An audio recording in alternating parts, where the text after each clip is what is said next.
Halo teman-teman, perkenalkan nama saya Anastasia Devita Meo dengan NIM 20120193. Baik, pada video kali ini saya akan mempresentasikan atau menjelaskan sedikit tentang proses pengerjaan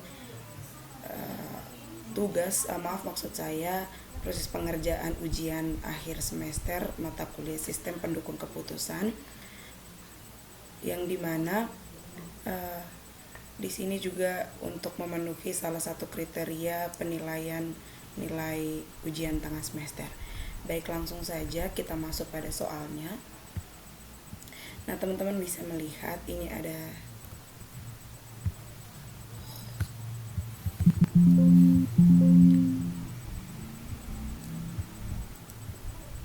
ini adalah soalnya. Saya ingin menjelaskan secara terperinci ya teman-teman. Jadi soal yang pertama ini teman-teman bisa baca sendiri, yang pada intinya pada proses pengerjaan di soal nomor 1 ini yaitu menggunakan metode Simple Adaptive Writing atau SAW dengan bantuan DSS, Excel, dan Python dengan kriteria-kriteria yang digunakan dalam pengambilan keputusan ini, yaitu K1, K2, jadi seperti ini ya teman-teman. Itu untuk soal nomor 1. Lalu untuk nomor 2-nya, di sini ada optimalisasi penentuan jurusan di perguruan tinggi menggunakan metode Weighted Product atau WP, yaitu sebuah perguruan tinggi yang meningkatkan efektivitas dalam menerima mahasiswa baru di beberapa jurusan yang ada. Nah, pada itu adalah soal nomor 2 dengan rasio kelulusan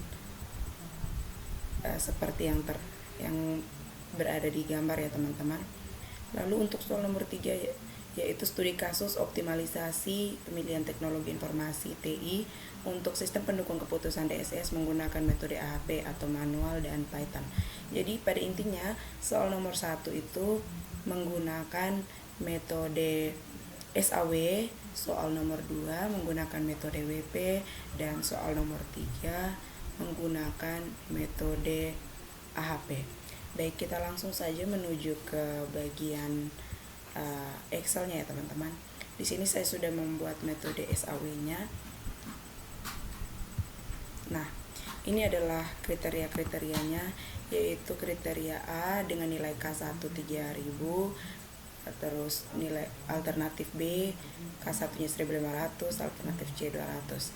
Jadi teman-teman, di sini ada kriteria-kriterianya. Setiap alternatif memiliki kriteria, yaitu kriteria 1, 2, 3 sampai kriteria keempat. Nah, masing-masing kriteria ini mempunyai nilainya masing-masing. Jadi untuk mengetahui hasil pembagiannya itu setiap kriteria akan dijumlahkan penilaiannya. Jadi misalnya di sini adalah kriterianya 3000, jadi yang kita dijumlahkan bersama dengan normalisasi. Nah, untuk mendapatkan nilai normalisasinya, teman-teman bisa pembagian dari kriteria pertama dibagi ke normalisasi angka setiap kriteria. Jadi misalnya teman-teman normalisasinya ini adalah angka 1. Jadi angka 1 dibagi dengan 3000 sehingga menghasilkan bobotnya 0, sekian. Begitupun semuanya. Jadi mulai dari kriteria 1 itu 0,1, kriteria 1 hasil pembagian dari normalisasi ke pembagian bobotnya 0,4, lalu kriteria kedua 0,1, kriteria ketiga 0,3, dan kriteria keempat 0,2. Lalu untuk menghasilkan nilai V1-nya masing-masing, jadi untuk menghasilkan nilai V1-nya itu dari bobot dari nilai jadi tadi kan kita sudah membagi antara nilai normalisasi dibagi dengan nilai pembagian kriteria.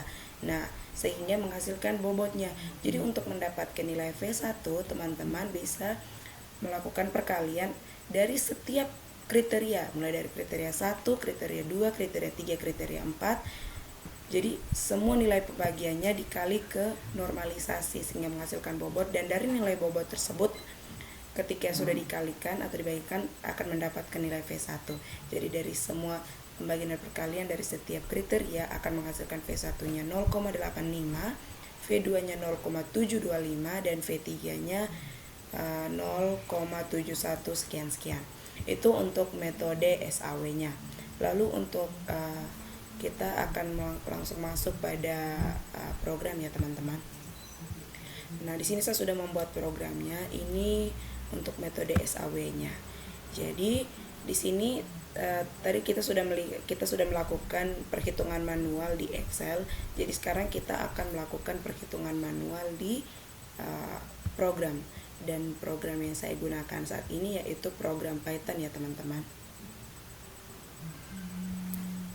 Oke, teman-teman bisa melihat ini programnya. Saya sudah membuatnya.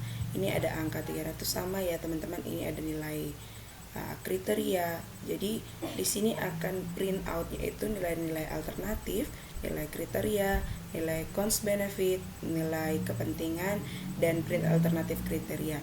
Lalu pembagiannya itu length for in, jadi ke range alternatif, dari range kriteria menuju ke range alternatif, sehingga untuk mendapatkan cost benefitnya yaitu pembagi I min pembagi koma alternatif kriteria atau JI if pembagi else, sehingga menghasilkan alternatif kriteria atau JI.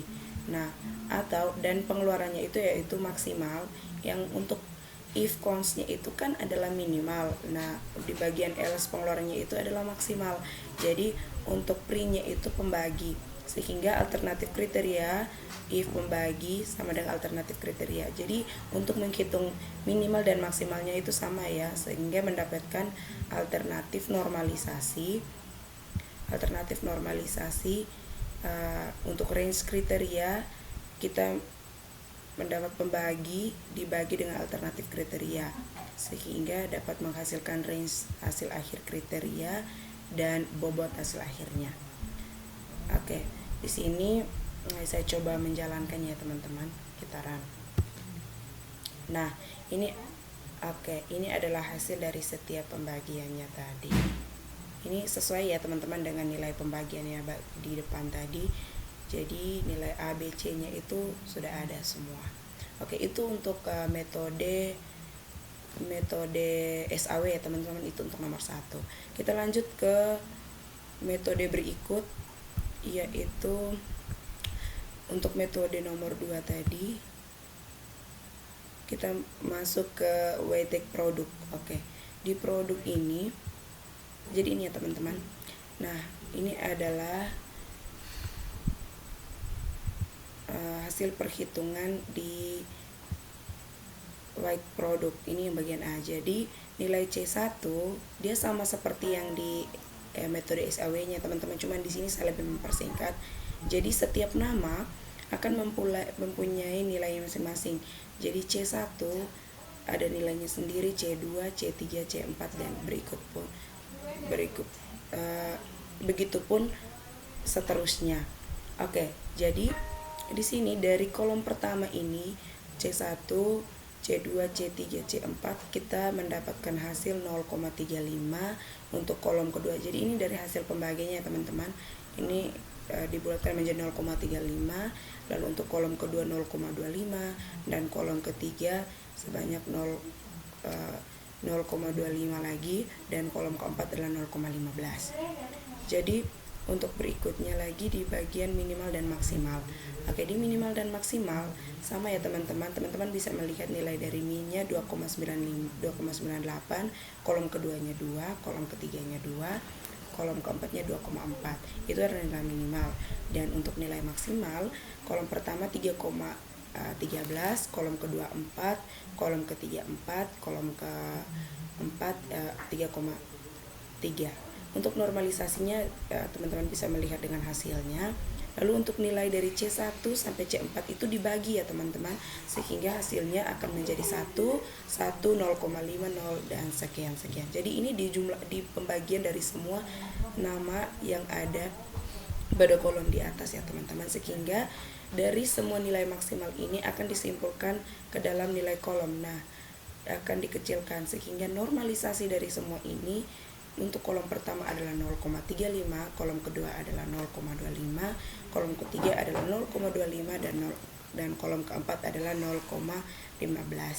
Jadi oke, itu di bagian untuk sebelum kita lanjut ke bagian programnya, mungkin saya sekalian menjelaskan di bagian Excelnya teman-teman. Itu untuk metode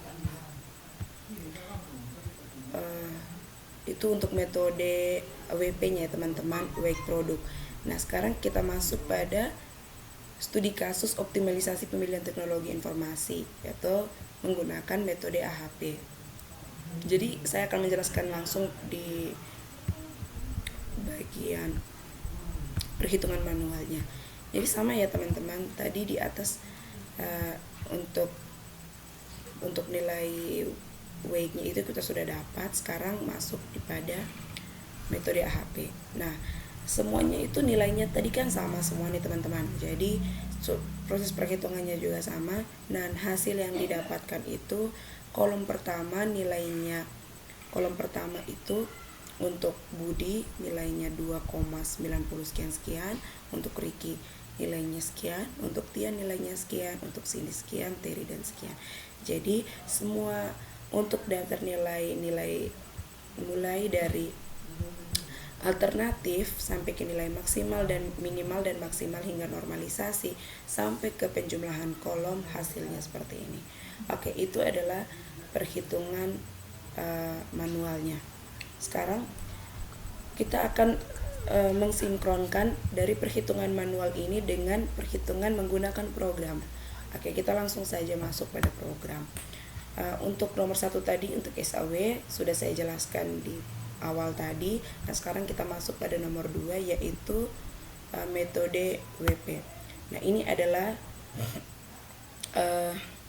adalah skripnya. Jadi di sini ada jurusannya itu K1, K2, K3, K4 ya teman-teman. Jadi ada yang mempunyai nilainya masing-masing dan bobot kriterianya W1 0,35, W2 0,25, W3 0,25, W4 0,15. Jadi untuk menghitung nilai weighting produknya itu DK1 dikali dengan W1 dikali dengan D dikali dengan K2 dikali dengan W2. Begitupun sebaliknya K3 dikali dengan W3, K4 dikali dengan W4. Dan sehingga menampilkan hasil perhitungan WP atau produknya itu K1 sendiri menghasilkan ini itu jurusan K1, K2, K3, K4 dan WP hasil akhirnya. Dan menampilkan sehingga hasil perankingan jurusan itu adalah jurusan menggunakan metode WP. Oke. Teman-teman perhatikan, saya akan merun programnya. Nah, oke. Ini adalah hasil dari program WP. Jadi di sini sudah kita ketahui bahwa ada nilai-nilai dari setiap jurusan dan setiap kriterianya sudah ditampilkan. Oke, berikutnya saya akan menampilkan di metode tadi kan sudah di WP, sekarang masuk di nomor 3 yaitu metode AHP.